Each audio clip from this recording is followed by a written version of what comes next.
Dans ma petite cuisine de la Guillotière, le poste de radio grésillait sur une fréquence mal réglée. On parlait du prix des fruits au marché de la Croix-Rousse, mais je n'écoutais qu'à moitié. Mes mains alignaient des pots d'épices sur l'étagère de bois, et mon esprit calculait déjà le dîner du soir pour mon fils, Gérard, qui rentre toujours épuisé après une longue journée. C'est à ce moment-là que le téléphone, coincé dans la poche de mon tablier, a vibré. Je me suis essuyé les mains, j'ai sorti le vieux portable que Gérard m'avait offert il y a des années, et j'ai vu une notification de télégramme. Un message vocal d'Angélique, ma belle-fille. J'ai froncé les sourcils. Elle vit sous le même toit que nous depuis leur mariage. Et, d'habitude, quand elle veut dire quelque chose, elle le dit. Pas de message, pas de détour. Ce matin-là, elle était partie en disant qu'elle rejoignait des amis. J'ai pensé qu'elle voulait me demander du lait ou des légumes. J'ai appuyé sur lecture en gardant un pot de sel dans l'autre main. Mais, maladroite, j'ai d'abord touché « enregistrer » au lieu de « écouter ». Quand j'ai rouvert l'application, le message avait disparu. Un instant plus tard, une ligne en nœud de texte. Je l'ai envoyé par erreur. Maman l'a entendu. J'ai respiré. Puis j'ai répondu « Non, ma fille. » Elle a renvoyé un simple pouce levé, rien d'autre. Je me suis assise près de la table, le salier toujours dans la main, quand une phrase de Gérard m'est revenue. « Maman, si Angélique envoie un vocal, c'est que c'est important. » Ma curiosité s'est allumée comme une allumette. Dans la liste de mes audios, il y avait un nouveau fichier, enregistré par inadvertance. J'ai appuyé. La voix d'Angélique a rempli la cuisine, mais ce n'était pas sa voix douce de d'habitude. C'était un fil dur et tendu, une voix qui se défoule. Elle appelait son interlocuteur « grand frère ». J'ai compris aussitôt. Romain.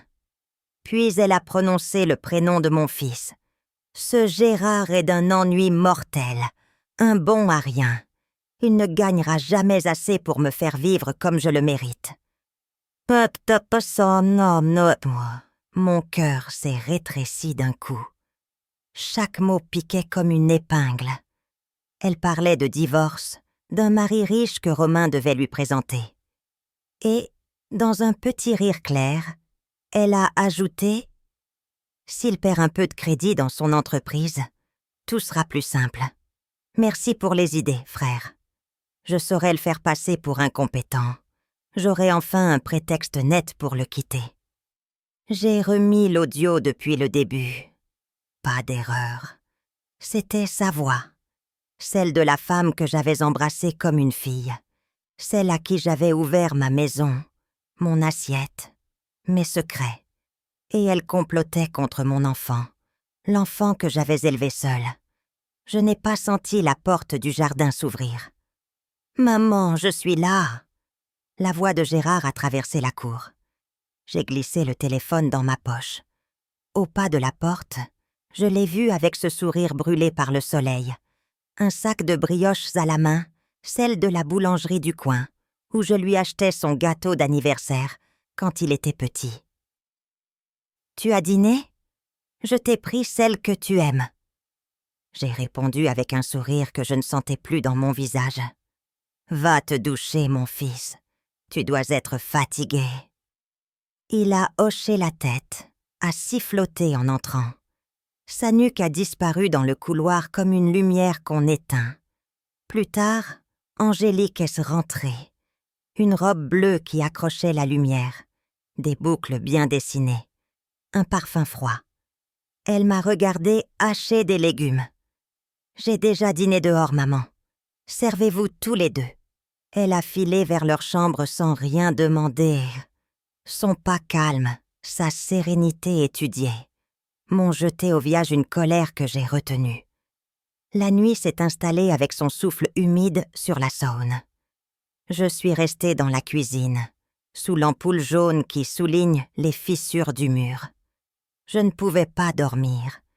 Les mots de l'audio revenaient, obstinés. Comment peut-on dire ça d'un homme qui vous aime? Comment peut-on rêver d'écraser quelqu'un qui n'a que ses mains, son courage et son cœur? Je me suis versé un verre d'eau. J'en ai renversé la moitié. Mes doigts tremblaient. Au matin, la maison sentait le café à l'ancienne et le pain grillé. J'ai servi les œufs, la salade de fruits. Gérard lisait le journal. Angélique est descendue plus tard. Une queue de cheval nette, un chemisier blanc sans un pli. « Maman, un peu plus de sucre ?» m'a-t-elle lancé avec un sourire parfaitement dessiné. Je l'ai regardé droit dans les yeux. Rien qu'un vernis. J'ai répondu doucement. « Comme ça, c'est bien. » Gérard a levé la tête, enthousiaste. « Maman, j'ai une réunion cruciale aujourd'hui. S'il valide mon rapport, on parlera peut-être d'une promotion. » Ses yeux brillaient. Par réflexe, j'ai cherché le visage d'Angélique. Une ombre a froncé son front, l'espace d'un battement de cils, avant de se reposer en sourire mielleux. « C'est formidable, mon amour. Ranger la table. Trop longtemps. » Je tournais le dos, les mains dans l'évier, quand j'ai entendu sa voix chuchoter, coupante. « Laisse-moi faire. Il ne remettra pas le dossier à temps. C'est réglé. » Je n'ai pas entendu la réponse, mais je n'avais pas besoin. Le poison a un goût qui ne trompe pas. À midi, j'ai marché jusqu'au marché avec Rosemary, ma voisine, et mon amie. Sous les bâches claires, les étals de salade, de tomates, d'abricots, de poissons argentés riaient de couleurs. Je n'arrivais pas à choisir. Dans un coin, près de l'étal du poissonnier, je lui ai tout dit. L'audio, les mots, le plan. Ses yeux se sont arrondis. Elle a posé sa main sur mon épaule.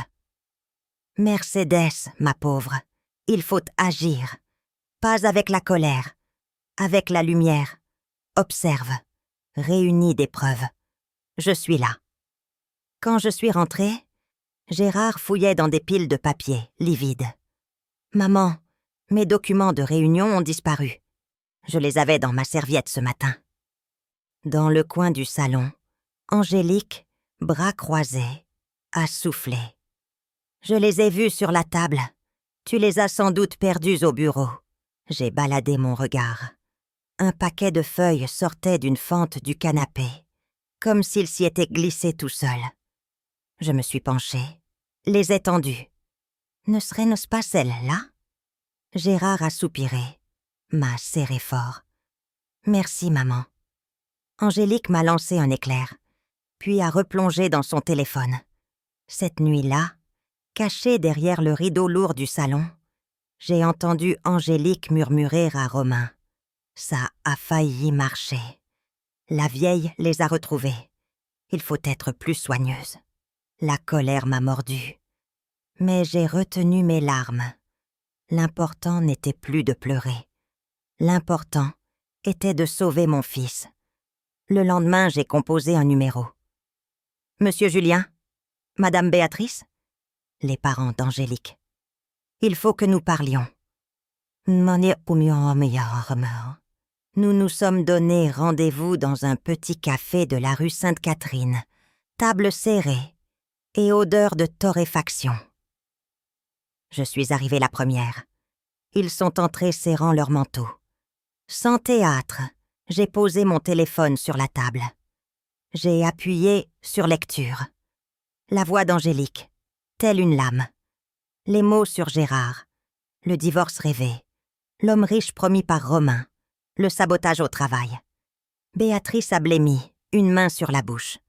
Julien a frappé la table doucement, mais ses poings disaient autre chose. Je leur ai raconté le message envoyé par erreur, les papiers cachés, le coup de fil à voix basse.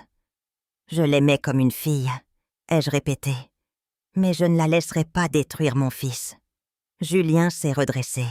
« Vous avez raison, nous ne couvrirons rien. » Dans ses yeux, j'ai vu la honte et la décision. Béatrice pleurait en silence, la main froide dans la mienne. Je savais que la route serait longue. Je savais seulement ceci. La vérité était enfin assise à notre table. En rentrant, la pluie fine ourlait les trottoirs. J'ai serré ma vieille écharpe offerte par Gérard et j'ai commencé à tracer dans ma tête un chemin sûr pour atteindre la lumière, sans écraser davantage le cœur de mon fils. Le matin suivant, j'ai rallumé l'ordinateur que Gérard m'avait laissé au cas où. Je ne suis pas douée pour ces machines, mais j'ai trouvé le site de l'agence où travaille Angélique, le nom de la directrice, Camille Herrera. Un courriel s'affichait. J'ai tapé lentement, en pesant chaque mot pour n'accuser personne au-delà des faits. « Madame, je suis Mercedes, la mère de Gérard, l'époux d'Angélique. Je vous écris au sujet d'un problème d'éthique. »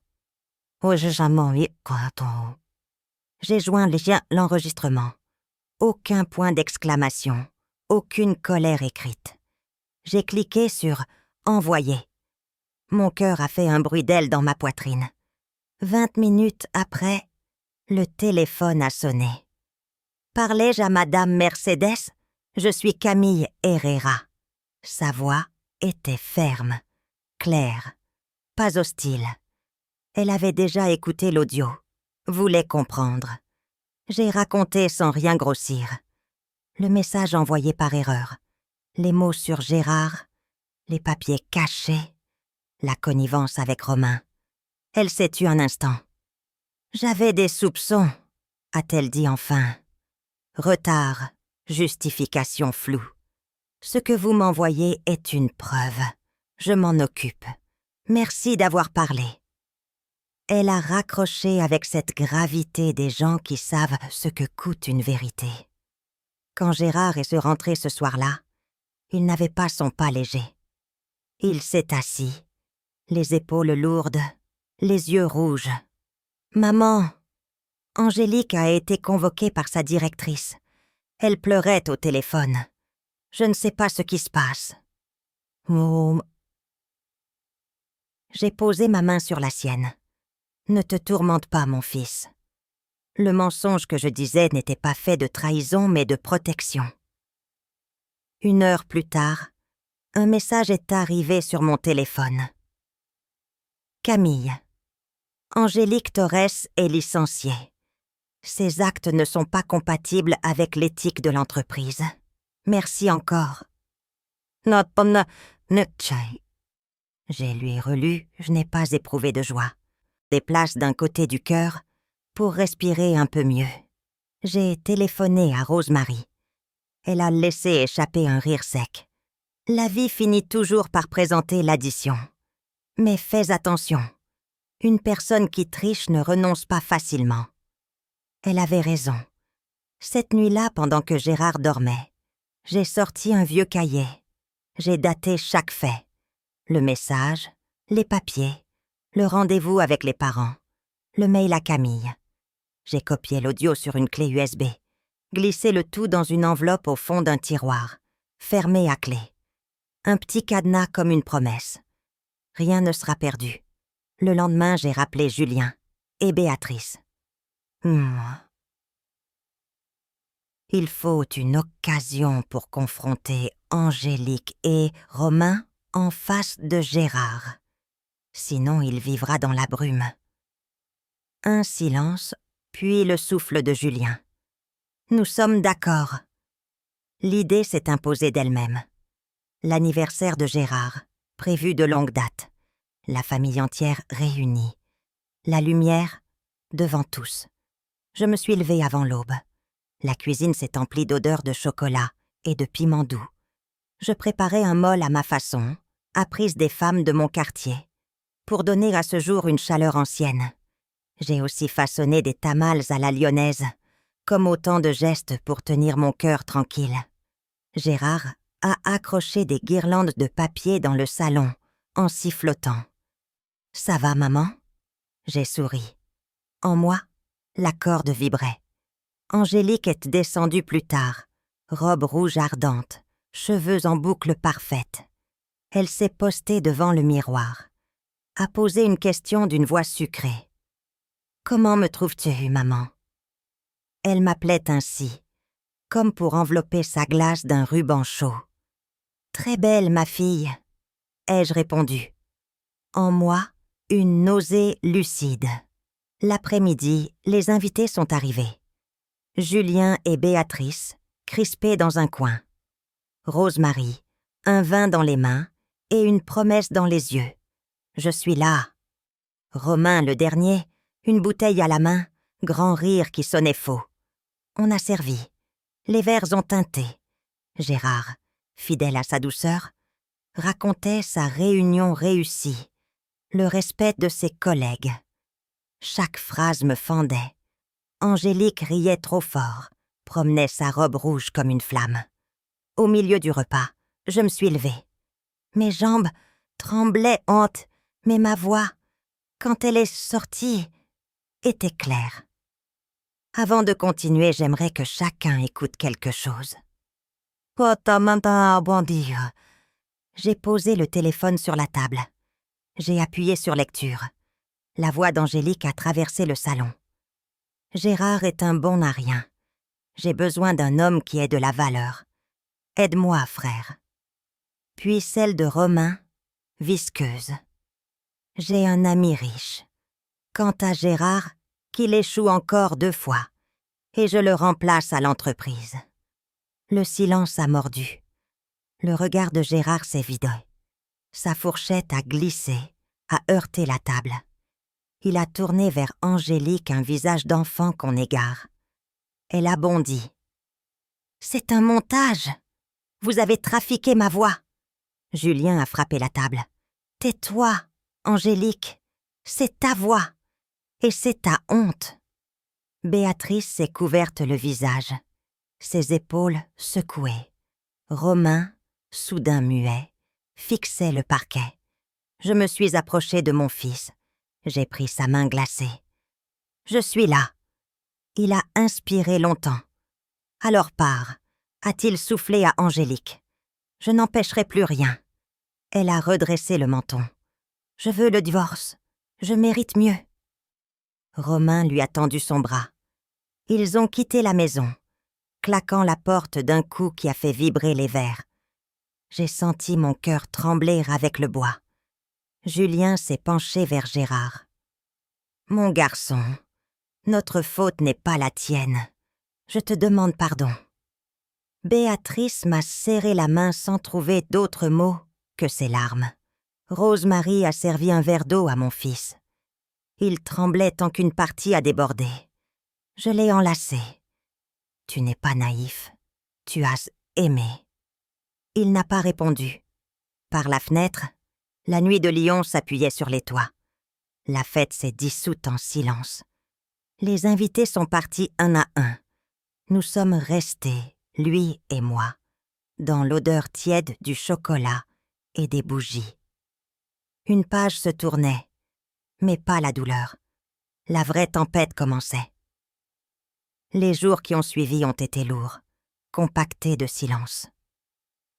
Gérard se levait tôt, rentrait tard, s'asseyait en face de son assiette sans parler. Je cherchais, dans les gestes les plus simples, une façon de lui refaire une place dans la vie. Un ragoût bien chaud, une chemise repassée, un mot sur un post-it. Parfois, il esquissait un sourire qui passait comme un oiseau.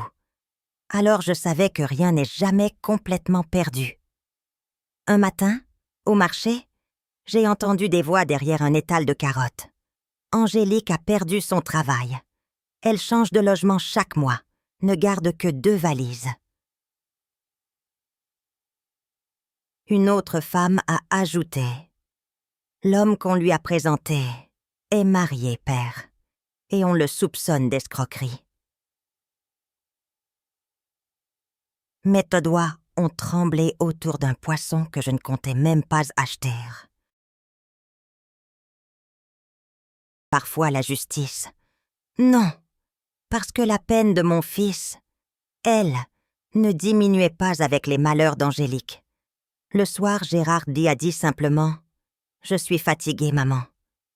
J'ai posé une assiette de haricots et de poulet devant lui. « Mange, mon fils, la force revient par la bouche et par l'espérance. » Non, non, moi, non. Dans la cour, les étoiles coulaient lentement entre les branches. Je me suis promis de ne rien lui répéter des rumeurs. Il avait besoin de temps, pas de sel, sur sa plaie. Le temps, justement, a commencé à raboter les angles. Au bureau, on l'appréciait pour sa rigueur. Sa droiture, qui autrefois faisait sourire Angélique, devenait sa ligne que de force. Un soir, il est entré avec quelqu'un à ses côtés. Une jeune femme mince, une robe bleue simple, les cheveux retenus. « Bonsoir, Madame Mercedes. Je m'appelle Lucie. Je suis institutrice. Gérard m'a beaucoup parlé de vous. » Sa voix était douce, droite. Elle a posé une corbeille de fruits sur la table. Durant le dîner, elle m'a demandé ma recette. Harry, de bon cœur, a veillé à mon verre d'eau avant le sien. Dans ses gestes, aucune poudre aux yeux, juste une attention franche. Après le repas, elle s'est levée sans un mot pour m'aider à laver les assiettes. C'est là, la main plongée dans la mousse, que j'ai compris. Lucas ne venait conquérir ni ma cuisine ni mon fils. Elle venait rejoindre notre façon de tenir debout. Ce soir-là, en refermant la porte de la cuisine, j'ai senti pour la première fois depuis longtemps un courant d'air tiède dans la maison. Une promesse. Je me suis dit, toute seule, la trahison peut renverser une famille, mais la vérité et la loyauté finissent toujours par éclairer l'entrée. Les jours après la fête étaient gris comme les façades de la presqu'île sous une pluie d'automne.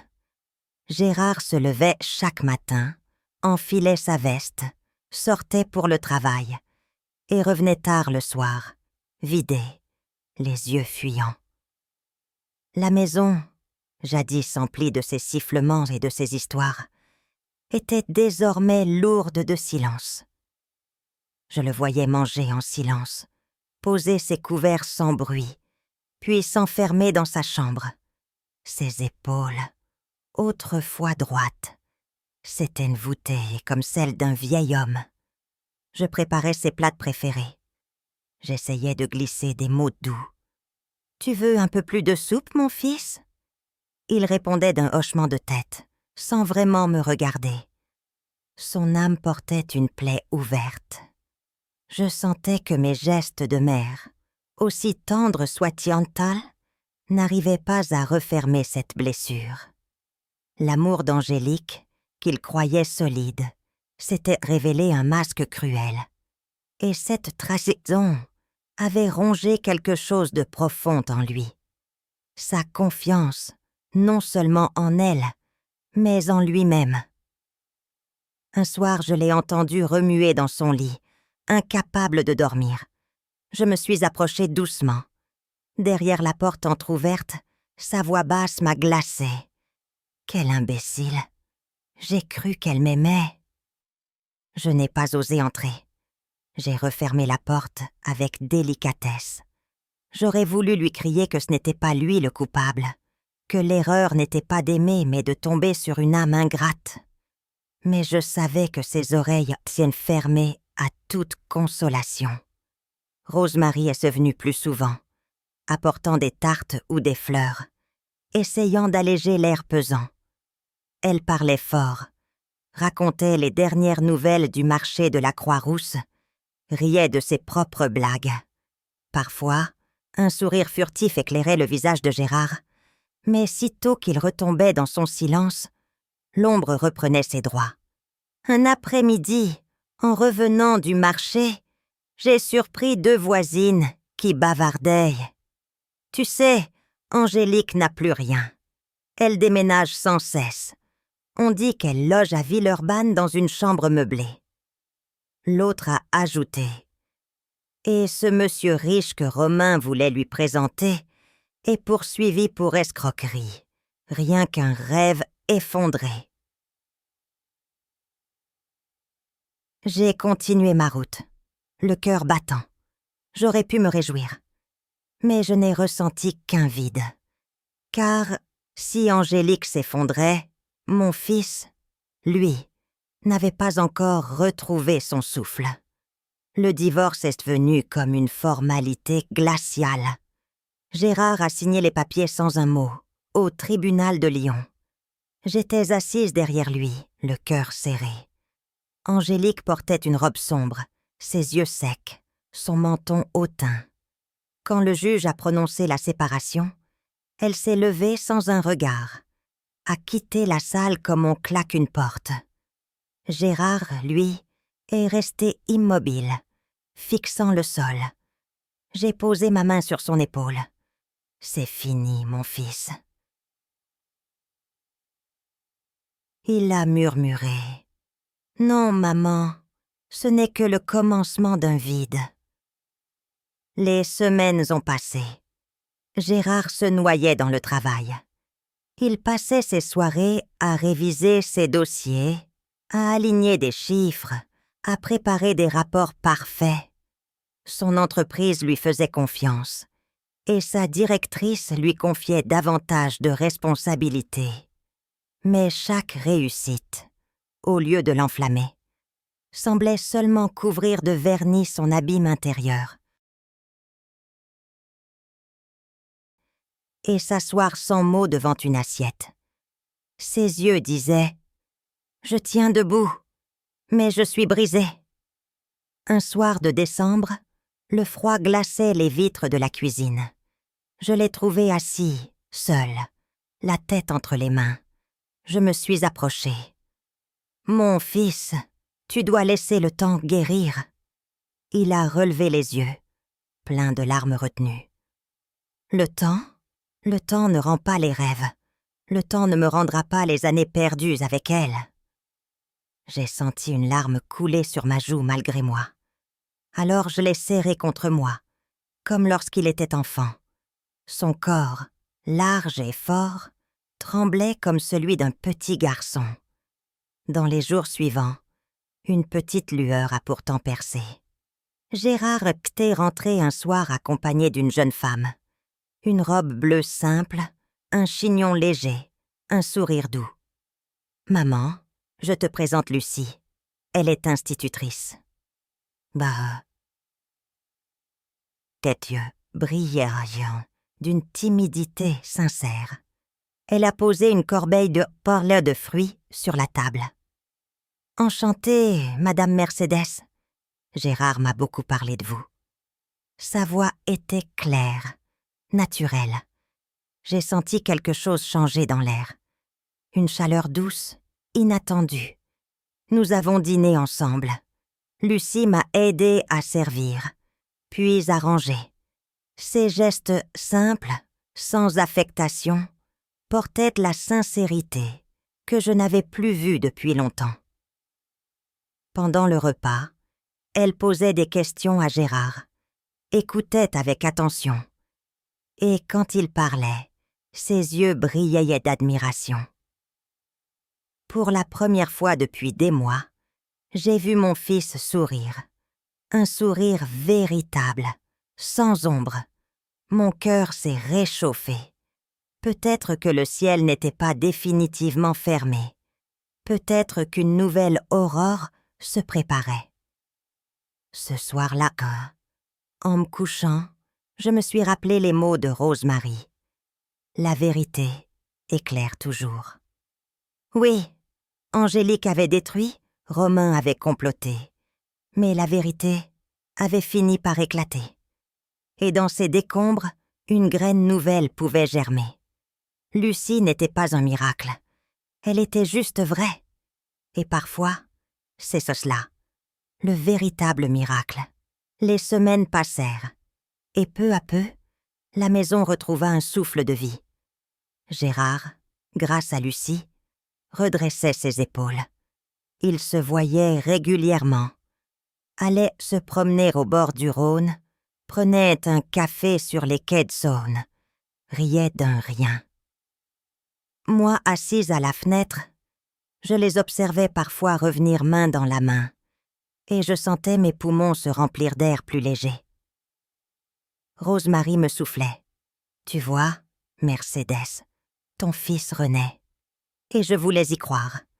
Mais l'ombre d'Angélique et de Romain planait encore, silencieuse mais présente. Dans le quartier, des murmures arrivaient jusqu'à mes oreilles. On disait que Romain, frustré par la disgrâce de sa sœur, rôdait autour de l'entreprise de Gérard. « Il n'a pas renoncé », me confia Rosemary.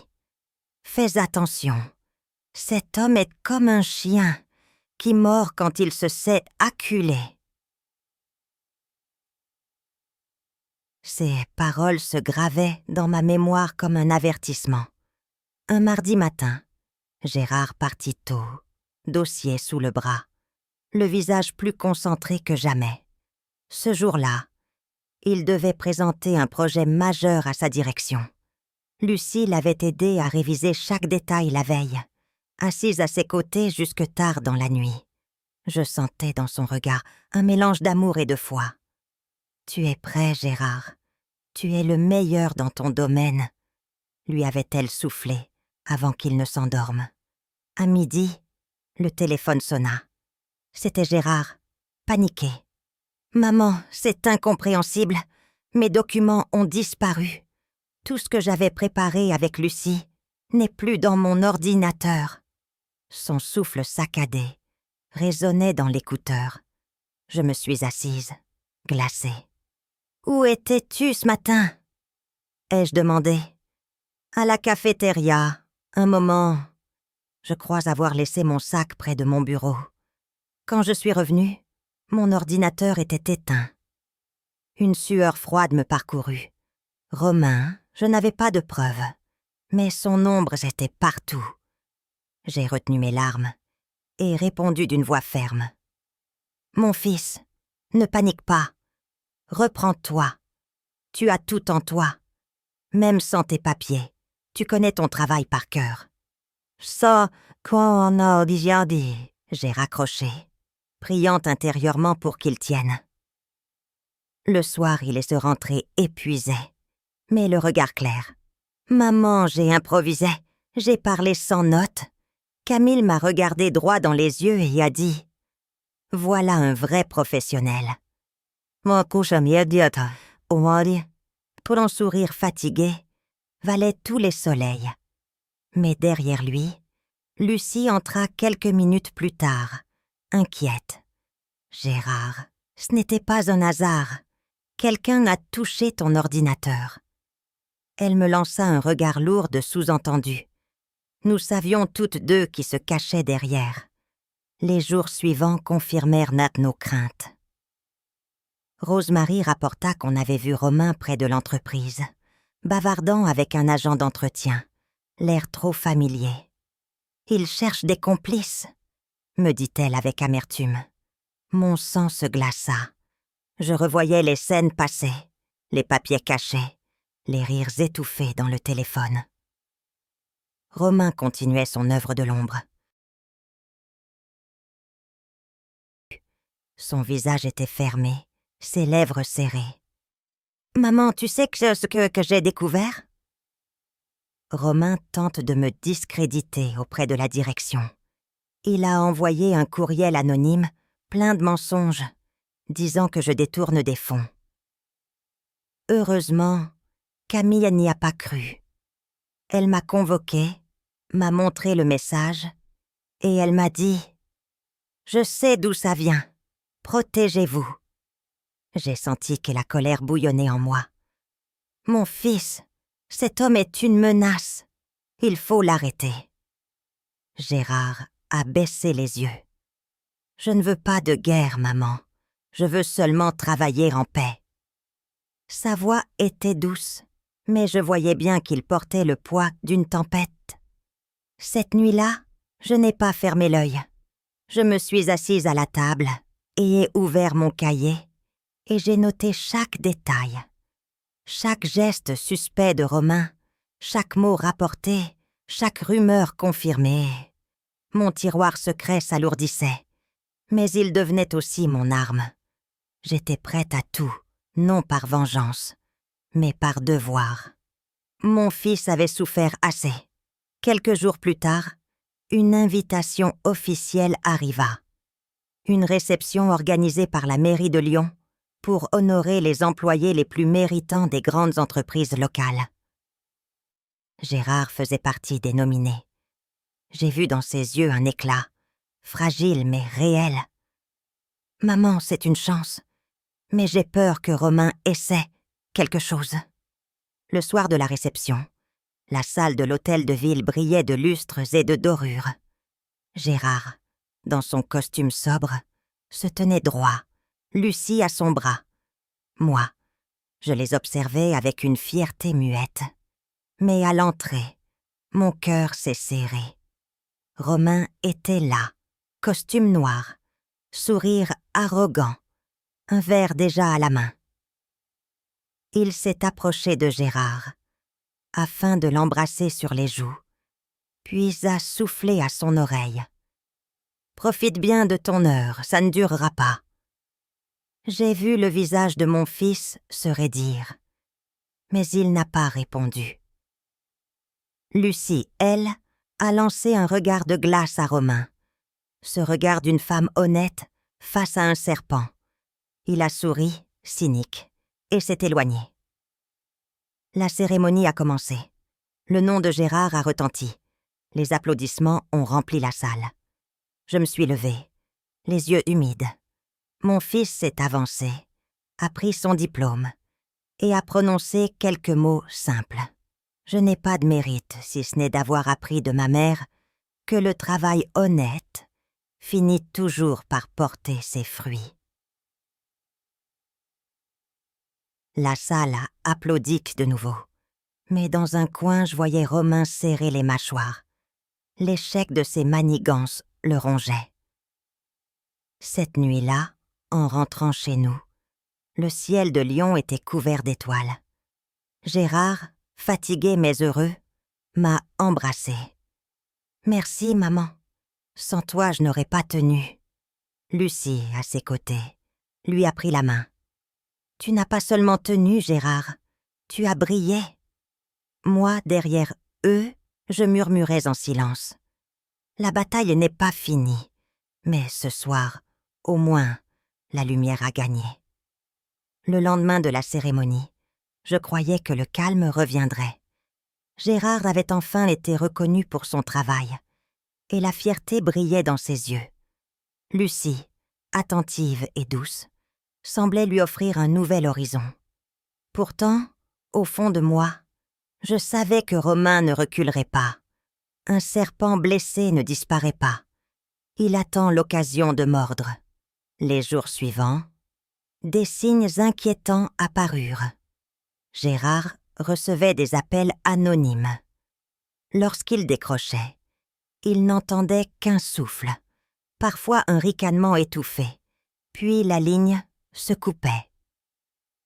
Son courrier contenait une lettre anonyme accusant Lucie d'être intéressée par son argent. Des mensonges grossiers, mais assez venimeux pour semer le doute. Gérard les montrait à Lucie en lui disant « Je n'y crois pas ». Elle répondait en serrant sa main « Laisse-les parler, Gérard. Nous savons qui nous sommes. » Mais ses yeux trahissaient l'inquiétude. Un soir, alors que je préparais une soupe, j'ai surpris Gérard assis dans l'obscurité du salon, une lettre froissée dans les mains. « Maman, il essayait de me briser. » Sa voix était basse, lasse. Je me suis approchée et ai dit doucement « Mon fils, la vérité finit toujours par se montrer. Mais pour cela, il faut la mettre au grand jour. » Dans mon tiroir fermé à clé, j'avais tout. L'audio d'Angélique, mes notes détaillées, les dates, les gestes, les paroles. Une preuve patiente, accumulées comme un trésor de vérité. Le lendemain, Rosemary passa me voir. Elle avait entendu des rumeurs. Romain racontait dans certains cafés qu'il avait des informations compromettantes sur Gérard. « Il cherche à salir son nom », me dit-elle, « à le faire passer pour ce qu'il n'est pas. » Moliemo. J'ai serré les poings. Alors il est temps que nous parlions. Assez de silence. J'ai pris le téléphone et appelé Julien et Béatrice, les parents d'Angélique. Leur voix était brisée par la honte. « Madame Mercedes, nous ferons tout ce que vous jugerez nécessaire. Nos enfants ont franchi la limite. » Non pas dans un café discret, mais dans un lieu officiel. Le bureau de Camille Herrera, la directrice de Gérard. Là, rien ne pourrait être contesté. Le jour venu, nous sommes arrivés tous ensemble. La salle de réunion était froide, aux murs blancs, aux tables immaculées. Camille nous attendait, sévère mais digne. Gérard, surpris, ignorait encore ce qui allait se jouer. Je lui ai pris la main. « Mon fils, aujourd'hui tu dois entendre tout ce qui a été caché. » Il m'a regardé, inquiet. Quelques minutes plus tard, Romain entra, escorté par Angélique. Leur assurance affichée cachait mal une nervosité dans leurs gestes. Romain s'assit avec arrogance. Angélique croisa les bras, le menton levé. Camille prit la parole. « Nous sommes ici pour clarifier des accusations graves. » J'ai sorti mon enveloppe, posée devant moi, depuis des semaines. Mes doigts tremblaient, mais ma voix était ferme. Voici la vérité. J'ai remis la clé USB à Camille, qui connecta l'audio à l'ordinateur. La voix d'Angélique résonna dans la pièce, claire, cruelle. Gérard est un bon à rien. S'il perd sa place, je pourrais divorcer facilement. Romain m'aidera. Puis la voix de son frère, mielleuse et vile. « Ne t'inquiète pas, je trouverai un riche. Gérard tombera tôt ou tard. » Le silence qui suivit était lourd comme une pierre. Gérard, figé, avait le visage pâle. Ses yeux se remplissaient de larmes qu'il retenait de toutes ses forces. Angélique balbutia.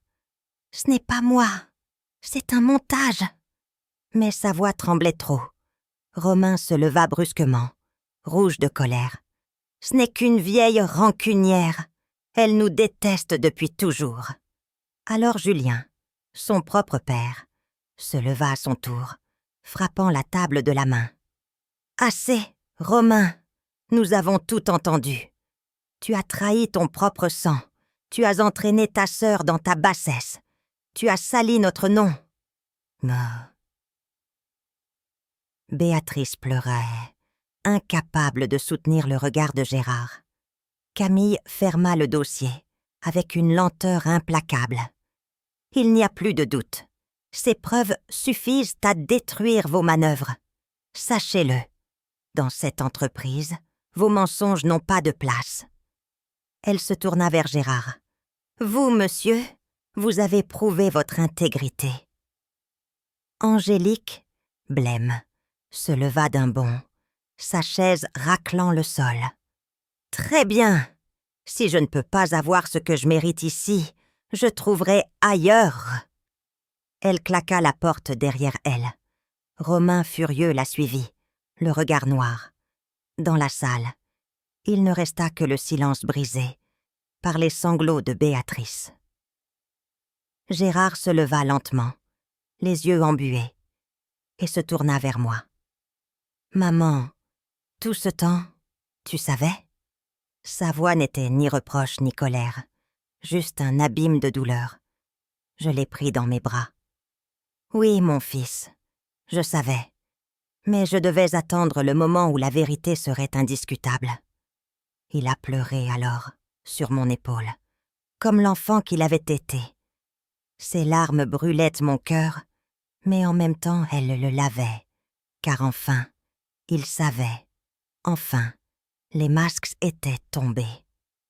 En sortant du bureau, le ciel de Lyon s'était éclairci après des jours de pluie. Le soleil perçait entre les nuages, dessinant une lumière dorée sur les pavés mouillés. Je me suis arrêtée un instant, le visage levé vers la clarté. Je me suis dit, la tempête est passée, mais les cicatrices restent. Au milieu de la douleur, une certitude s'imposait. Mon fils n'était plus prisonnier d'un mensonge. Il pouvait commencer à respirer de nouveau. Après la confrontation au bureau de Camille, un silence lourd s'installa dans nos vies. Gérard, désormais libéré du mensonge, semblait pourtant porter un poids encore plus lourd, celui de la vérité nue. Les jours suivants, il parlait peu. Ses gestes étaient mécaniques, comme s'il avançait dans un brouillard épais. Mais, au fond de ce brouillard, une certitude s'était gravée. Il n'était plus victime d'un soupçon, mais d'une trahison avérée. Et parfois, savoir est plus douloureux qu'ignorer. Je le regardais chaque matin se préparer pour le travail, nouer sa cravate, prendre son sac. Ses yeux restaient sombres, mais son dos se redressait un peu. Ce n'était pas la joie, non. C'était une forme de dignité retrouvée. Il n'avait plus à se justifier, plus à douter de lui-même. La vérité, même amère, était une armure nouvelle. Lucie, avec sa patience douce, devint peu à peu la lumière dans son quotidien. Elle venait le voir après l'école, un bouquet de fleurs des quais de Saônes à la main, ou un panier de fruits. Elle parlait avec simplicité, racontant les rires de ses élèves, les petites histoires d'enfants qui redonnent foi en l'innocence. Gérard l'écoutait, et, parfois, un sourire discret naissait sur ses lèvres. Moi, assise dans un coin, je remerciais silencieusement le ciel de nous avoir envoyé cette âme tendre. Un dimanche, Lucie proposa une promenade à Fourvière. Nous avons grimpé ensemble les marches qui montent à la basilique, main dans la main. Et le vent frais faisait danser les écharpes. Gérard, d'abord silencieux, s'arrêta devant la vue. « J'ai cru que tout était fini, » dit-il. « Mais je comprends aujourd'hui que ce n'était que la fin d'un mensonge. » Lucie posa une main sur son bras. « Les fins ne sont jamais que des commencements déguisés. » Ces mots tombèrent dans son cœur comme une goutte claire dans l'eau sombre. Le soir, de retour à la maison, Gérard s'assit avec moi dans la cuisine. « Maman, je sais que tu as tout fait pour me protéger. Pardonne-moi de ne pas l'avoir vu plus tôt. » Je lui ai caressé la joue. « Mon fils, tu n'as rien à me pardonner. Aimer n'est jamais une faute. C'est elle qui a perdu, pas toi. » Ses yeux brillèrent d'humidité. Mais cette fois, ce n'était pas de douleur, c'était de reconnaissance. Les jours passèrent, et la maison reprit des couleurs. Rosemary venait toujours, mais désormais ses visites étaient ponctuées de rires véritables. Elle nous racontait ses histoires de marché, et Gérard, parfois, ajoutait un trait d'humour. Même moi, je me surprenais à rire de nouveau. Le poids des trahisons s'allégeait doucement, remplacé par des gestes de tendresse et des projets simples. Lucie, un soir, nous invita chez elle, dans un petit appartement de Villeurbanne. Elle avait préparé un gratin dauphinois et une salade fraîche. La table, couverte d'une nappe fleurie, respirait la chaleur. Gérard, en voyant les livres d'école empilés dans un coin, murmura « C'est modeste, mais c'est vrai. » Lucas les sourit. « Je n'ai pas grand-chose, mais ce que j'ai, je le partage de tout cœur. »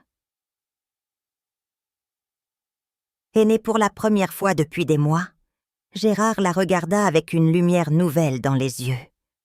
Une lumière qui disait Peut-être que je peux aimer encore. Pourtant, la menace n'avait pas totalement disparu.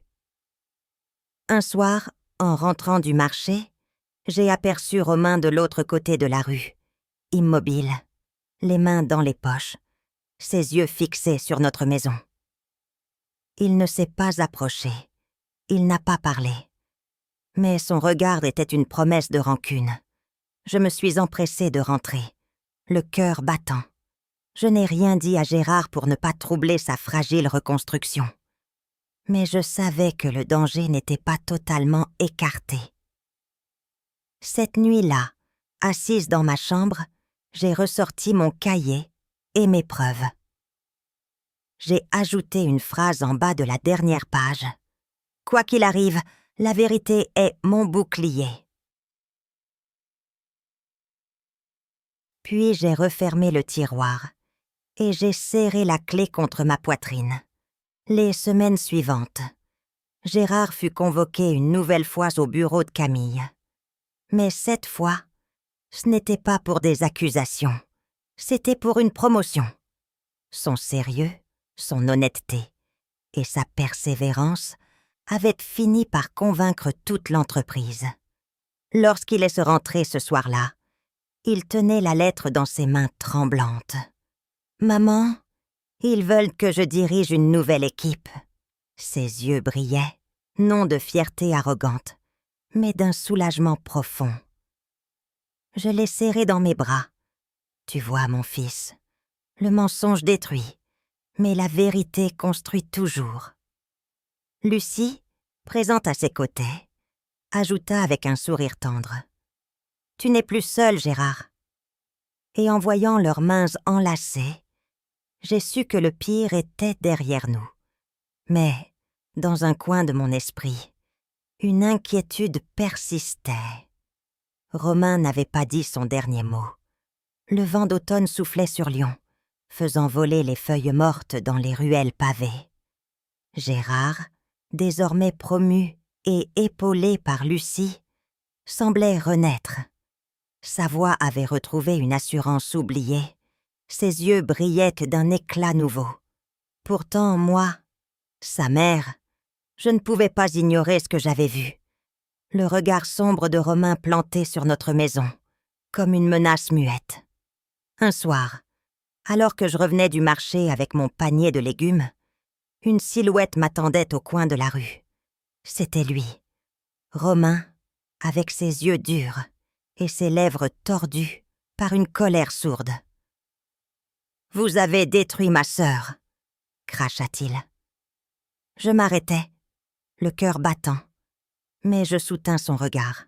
« Elle s'est détruite elle-même !» répondis-je calmement. « Moi, je n'ai fait que révéler la vérité. » Il s'approcha d'un pas, sa haute silhouette me dominant. Pendant un instant, j'ai cru qu'il allait lever la main contre moi. Mais il s'arrêta, comme retenu par une force invisible. Ses yeux lancèrent des éclairs de haine. « Vous croyez avoir gagné, mais je ne pardonnerai jamais. » Puis il tourna les talons et disparut dans la nuit. Je restai là, tremblante, mais debout. Au fond de moi, je savais qu'il s'agissait de son dernier cri de rébellion. Son monde s'écroulait et il cherchait un coupable. Mais je n'avais plus peur. La vérité était un bouclier et il n'y avait pas de retour en arrière. Les semaines passèrent.